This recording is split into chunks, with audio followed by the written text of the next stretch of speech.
So yeah, I see it differently. So I wanted to ask you what you see because you're saying the independents are strong. I think otherwise. Okay. The when I say strong is there's more accessibility. I think that you can go to bigger cities and see wrestling. Matter of fact, I live in the bottom of the state of Texas, where 10 years ago, maybe a lucha show would come in every once in a while. And now we've got shows running monthly, right? From Mm. two or three different companies. And so in my state of Texas, I can go to Corpus Christi, I can go to San Antonio, I can go to Houston, I can go to Dallas, right? So for me, Texas is what I would think is a pretty good example. But I know a lot of people in Carolinas. I know a lot of people in Georgia. I know Florida. Where you say, "Wow, Florida's looks like a hotbed to me," and so that's kind of what I'm saying is like 20 years ago, 30 years ago, I didn't feel like if you weren't working in WWE, you probably were working as a tow truck driver too. But there's guys on the independent scene and gals that I know that that's all they're doing. Not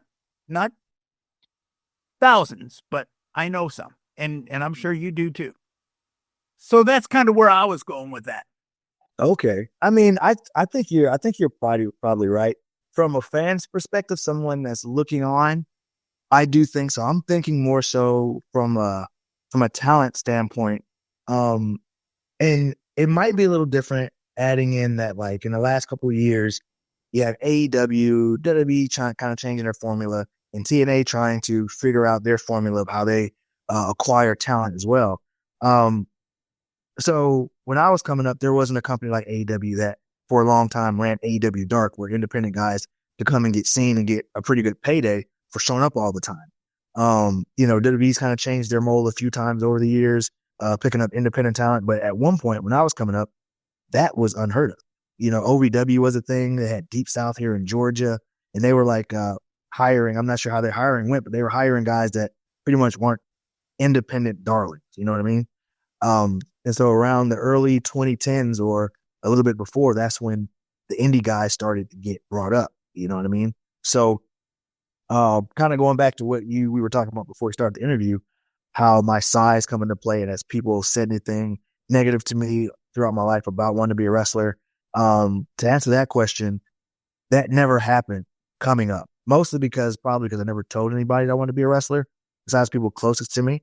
But it happened more so in wrestling. And so the way I see the indies is in the early 2000s, I started in 2005. So when I started hitting the indies hard, going places, traveling was around 2007. And around that time, I look at you had up north, you had CZW, you had Jersey All Pro Wrestling. Out in the Midwest, you had Ian Rotten's IWA. Down south, you had FIP, and then you had Ring of Honor as well. And then out west, you had Pro Wrestling Gorilla. And then also you had Chikara. And so what I liked about that time was there was no question.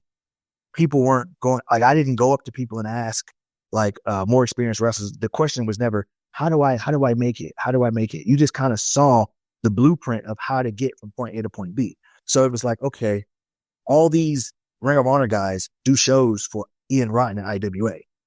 So if I want to get on Ring of Honor, I need to go to IWA first. So you worked your ass off, got into the area of the Midwest, worked really hard, made connections. You get to IWA Mid South. From IWA Mid South, you work your ass off there, wrestle as good as you can, as hard as you can. Eventually, you're going to be on the card with or working with those Ring of Honor guys. And then it was word of mouth after that. And it was the same thing. You go to Ian Rotten. The CW guys were also working for Ian Rotten. The Chikara guys are also working for Ian Rotten. So Ian Rotten was like the place to go fucking go all those different places. You know what I mean? And then if you wanted to go to PWG, you had to get to those bigger companies, which was Chikara and Ring of Honor and Jersey All Pro. Jersey All Pro probably happened if you were just in the area for CZW and Chikara anyway. Because if you were good enough, they just pick you up and you made the right connections or whatever. So now kids come up to me at training and at shows, how do I get here and there? That was a question that me and my friends, when we were younger, we never had to ask that because it was a blueprint. It was just easy to see and navigate. And I know it worked because I did it. You know what I mean? Right. I went to Ian. From Ian, I went to CZW. You know, a little bit more stuff went into it. I had guys that end up favoring me, helping me out, and speaking for me when I'm not around. Of course, that happens, but you have to be in the arena to get that. You know what I mean?